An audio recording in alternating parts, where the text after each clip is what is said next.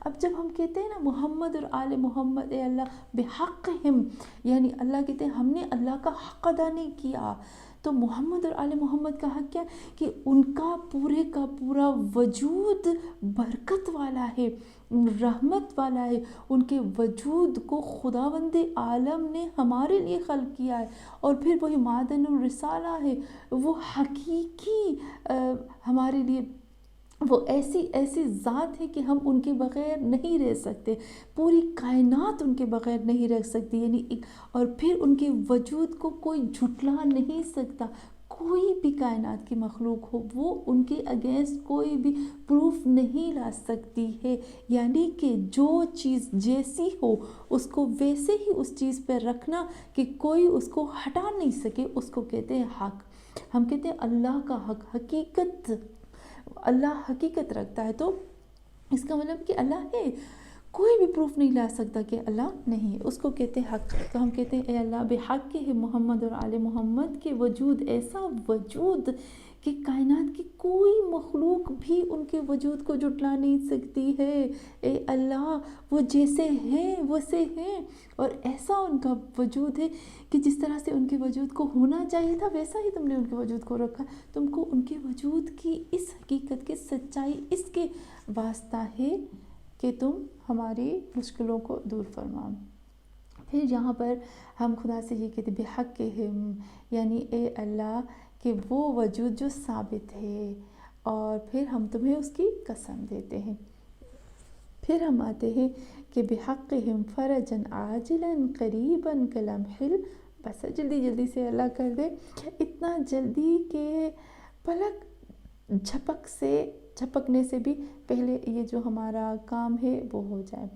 تو یہ جو پورا پیراگراف ہے اس کی میننگ کیا ہوتی ہے؟ اس کی میننگ یہ ہوتی ہے، جب ہم اس پورے پیراگراف کے اندر آتے ہیں تو ہم کہتے ہیں خدایا کہ اے اللہ تو کر سکتا ہے، اے اللہ تمہارے اندر تم تو وہی کہتے ہیں نا کن فیکن، صرف یہ لفظ ہے ہمارے لیے، اے اللہ تجھے تو کن فیکن کی بھی ضرورت نہیں، یہ تو ہمارے لیے لفظ ہے، کیونکہ ہم مادی لوگ ہیں، ہم وجود رکھتے ہیں، ہم محدود ہیں، اس لیے یہاں پر کہتے ہیں، تو ہم اللہ سے کہتے ہیں اللہ تو کر سکتا ہے، کیا ایسی چیز ہے جو تیرے ہاتھ میں نہیں ہے، تو بس تم ظہور امام مہدی آخر الزماں اور اپنے اولو الامر کی ظہور کے ذریعے سے، ان کے وجود کے ذریعے سے ہم لوگوں کو اس مصیبت سے، اس پریشانی سے، اس دربدری سے، اس ضلالت سے، اس گمراہی سے نجات دے دے، اور ہمارے غموں کو، ہمارے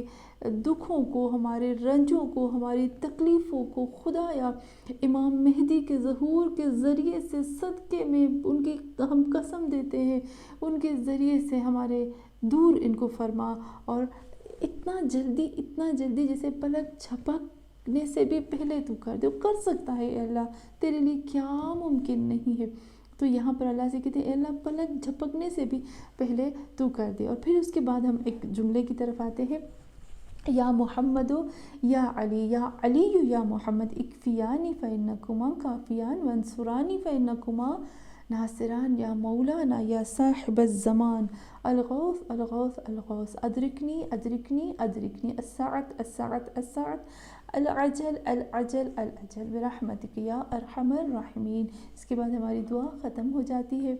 میں چاہتی ہوں کہ صرف 2 پارٹس ابھی آج کا اور اس کے بعد جو ہے ایک اور، پھر اس کے بعد ہم اس دعا کو ختم کروں، پھر میں شروع کروں اللہم کل ولی کا، اور مجھے لگتا ہے کہ اللہم کل ولی کے بہت زیادہ پارٹس نہیں ہوں گے، اتنے نہیں ہوں گے جتنے دعائے فرج کے تھے۔